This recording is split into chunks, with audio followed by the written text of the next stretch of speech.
Hello, my name is Moana from the Philippines. Sa ngayon, pag-uusapan natin kung papatungan ka ba sa first date niyo pag may nakilala kang afam. Alright? Okay, explain ko lang sa inyo sa Tagalog. Um, yeah, opo. Yes, because sa culture nila is ganyan talaga sa culture nila.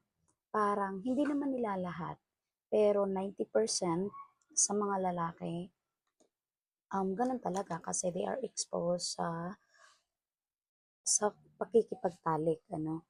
So, kaya 'pag may nakilala kayo, di gawin niyo na lang ang lahat before kayo mag-parting time or before kayo maghiwalay.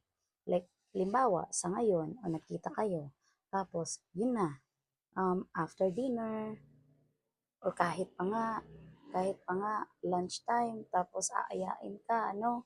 So, alam mo na yon 'pag inaaya ka na sa mga private places, tulad ng mga hotel o di kaya, rooms nila, gano'n.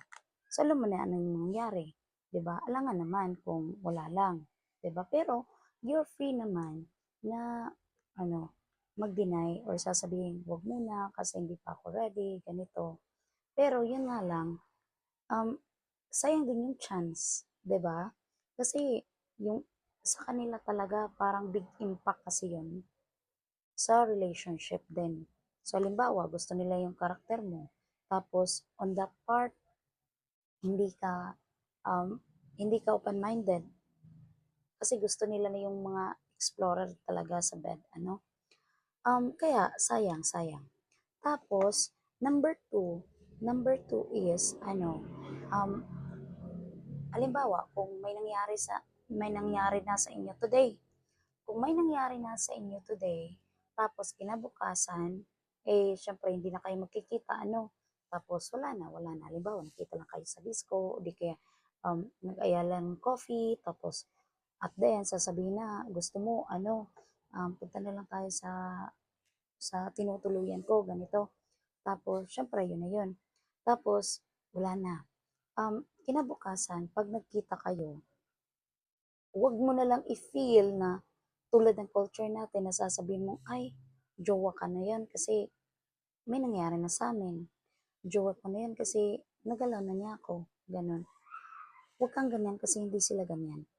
Sorry ha, pero hindi sila ganyan.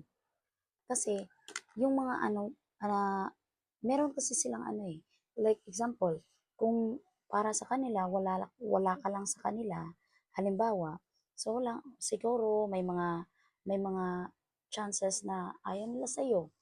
The way you speak siguro, or the way how you handle intimate relationship siguro, ganito, or ewan ko, basta ano, tapos, magkita kayo the next day siguro in the same discotheque o di kaya sa um, yun. Tapos, may ka-holding hands na silang babae. So, huwag ka lang magwala kasi ganyan sila. Tapos, yun nga, ipapakilala ka pa nga. Sasabihin, halimbawa ako si Moana. Tapos, may nangyari na sa amin kagabi. Sasabihin pa na, "Hi Moana, um, this is my friend Ana. Ana, my friend Moana." Normal lang sa kanila yun. Kaya kung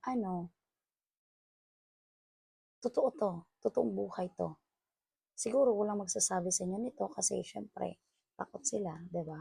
But at least naman kung nag-i-inspire kayo or gusto nyo man na meron kayong foreigner na na boyfriend, ito yun. Ito yung reality talaga.